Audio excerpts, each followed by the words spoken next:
Malet, shkretëtirat dhe vijat bregdetare bëjnë jashtëzakonisht të ndërlikuar çdo ndërhyrje toksore në Iran. Një operacion i mundshëm duhet të marrë parasysh si përvojën e Saddam Huseinit në vitin 1980, ashtu edhe operacionin e dështuar të urdhëruar nga presidenti amerikan Jimmy Carter. Kur në vitin 1980 Saddam Hussein vendosi të sulmonte regjimin e ajatollave, ai kishte pak alternativa për drejtimin e ofensivës. Zona jugore ishte e vetmja mjaftueshëm e shesht për të lejuar manovra toksore me tanke dhe këmbësori.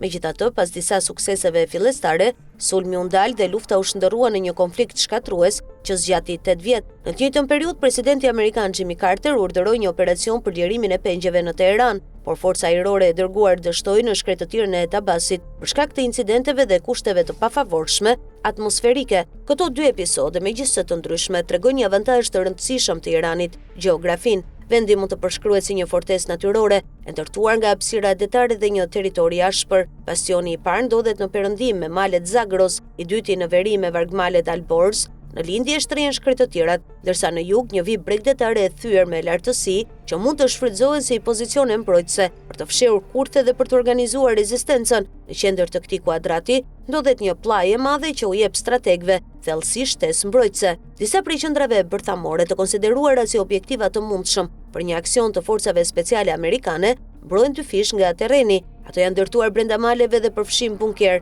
rrjete e galerish dhe tunelesh. Fordo është shembulli më i qartë, ndërsa laboratorë të tjerë janë zhvilluar nën tokë. Shtrirja e gjerë e Republikës Islamike favorizon strategjinë mbrojtëse mozaik të adaptuar nga pasdaranët. Kjo strategji u lejon atyre të shfrytëzojnë zona në lindje, më larg nga rrezja e veprimit të aviacionit amerikan dhe Izraelit. Bombardimet e javëve të fundit kanë dëmtuar disa impiante të prodhimit të raketave dhe rreth 30 baza lëshimi. Pentagoni, së bashku me ushtrinë izraelite IDF, vlerëson se ka dobësuar aparatin kundërshtar, por jo se e ka eliminuar atë.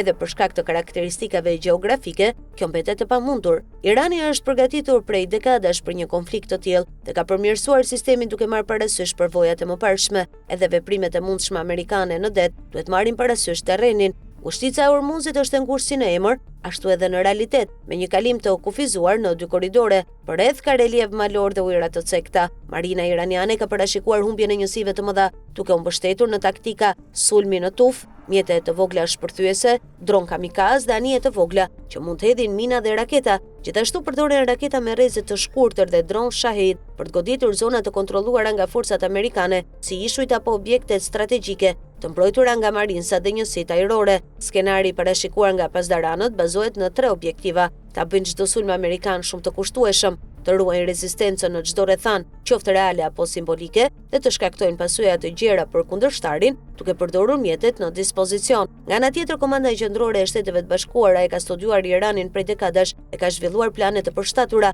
Sipas drejtorit të RID, Pietro Bataki, forcat aktuale amerikane janë më të përshtatshme për inkursione të kufizuara dhe operacione të shpërndara sesa për një ofensiv të gjerë toksore. Këto operacione, shkruan Corriere, kërkojnë mbështetje të konsiderueshme logjistike, përfshirë furnizime ajrore për helikopterët, mbrojtje për trupat, municione dhe kapacitete për përballimin e kundërshtarit. Një ndërhyrje në objektet e programit bërthamor do të ishte edhe më komplekse, pasi ato ndodhen në brendësi të territorit iranian dhe kërkojnë pjesëmarrjen e njësive të specializuara për trajtimin e materialeve të ndjeshme si uraniumi.